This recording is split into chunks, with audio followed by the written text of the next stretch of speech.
గోదావరిఖని చౌరస్తా ప్రాంగణంలో రోడ్డు వెడల్పు షాపింగ్ కాంప్లెక్స్ నిర్మాణంలో షాపులు కోల్పోయిన వారికి ప్రత్యామ్నాయంగా కల్పించిన స్థలాల్లో ఆ షాపుల యజమానులు వేసుకున్న షెడ్లను సోమవారం మున్సిపల్ అధికారులు కూల్చివేశారు.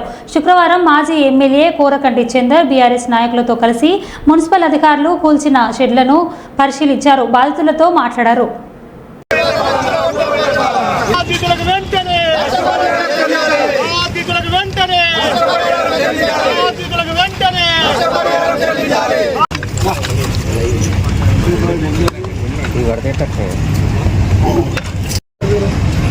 మేము నెల దాటిపోయింది. నెల దాటిపోయింది. మిమ్మల్ని అంటే అసలు ఎమ్మెల్యే భార్య వాళ్ళ నాయకులు చూపించారు, వాళ్ళే చూపెట్టారు. మళ్ళీ సాఫ్ చేయించింది కూడా వాళ్ళే నాయకులు సాఫ్ చేయించారు. చాలా సంతోషం. మా కుర్చీలు టేబుల్ కూడా వలిగిపోయాయి. అంటే మీరు ఈ నెల రోజులు కట్టుకున్నప్పుడు ఎవరైనా అధికారులు వచ్చిండ్రు? అందరు వచ్చారు, చూసిండ్రు, పోయినరు. మున్సిపల్ వాళ్ళు కూడా వచ్చారు, సింగరేణి వాళ్ళు వచ్చారు.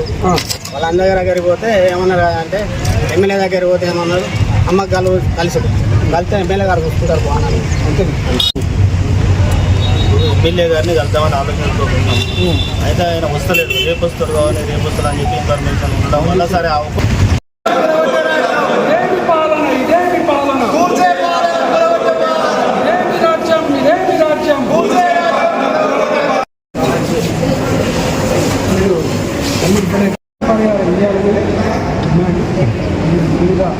విచారణ చేయండి.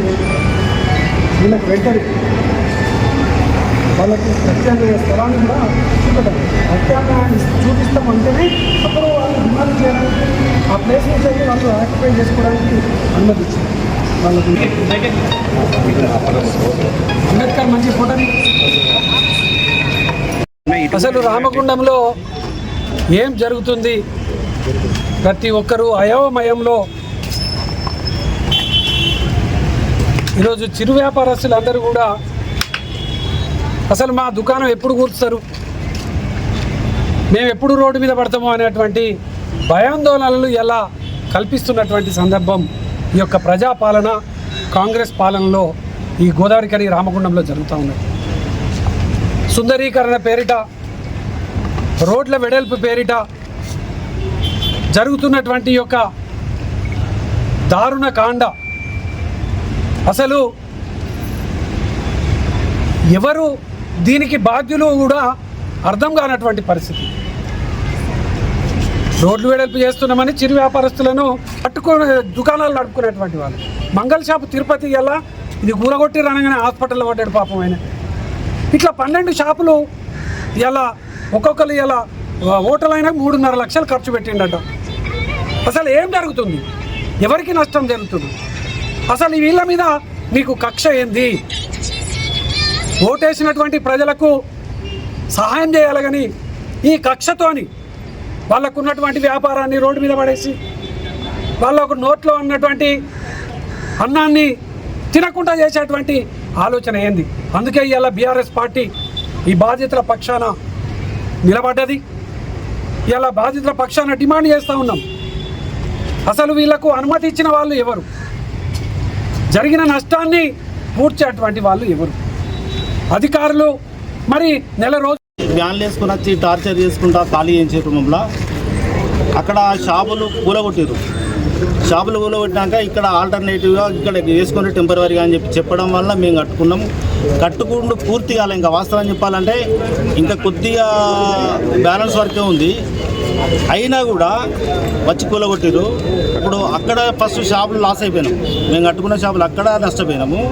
ఇక్కడికి వచ్చి మా సొంత డబ్బుతో కట్టుకున్నాక ఇక్కడ నష్టపోయినాం. అయితే ఎందుకు కూలగొట్టారు అనేది రీజన్ లేదు. పర్మిషన్ లేదు మీకు, లేకపోతే పక్కకొంటి మెన్స్ క్లబ్ కూలగొడితే మీ మీద పడుతుంది, ఇట్లాంటి కారణాలు చెప్పారు. పర్మిషన్ లేదు అనే విషయము అది మరి మున్సిపల్ టౌన్ ప్లానింగ్ అధికారులే వచ్చారు, చూపించారు. ఆ రోజు కాంగ్రెస్ పార్టీ వాళ్ళు కూడా కేసీఆర్ పాలన అనంతరము కాంగ్రెస్ ప్రజాపాలన వచ్చినాక అనేక మంది చిరు వ్యాపారస్తులు మరి ఒక దిక్కున వ్యాపారం అంతంత మాత్రమే జరుగుతుంది. మరి ఆ చిన్న వ్యాపారస్తులను ఈరోజు అభివృద్ధి పేరు మీద మరి ఎక్కడ పడితే అక్కడ వాళ్ళను వేటాడినట్టు మున్సిపల్ అధికారులు వేటాడుతున్నారు. ఇది మీకు తగినది కాదు, ఇది న్యాయం కాదు. ఎందుకంటే అభివృద్ధి చేయండి, కానీ మా బాధితులకు నోటీస్ ఇవ్వండి, మీకు ఫలానా ప్రత్యామ్నాయం చూపిస్తున్నామని చెప్పి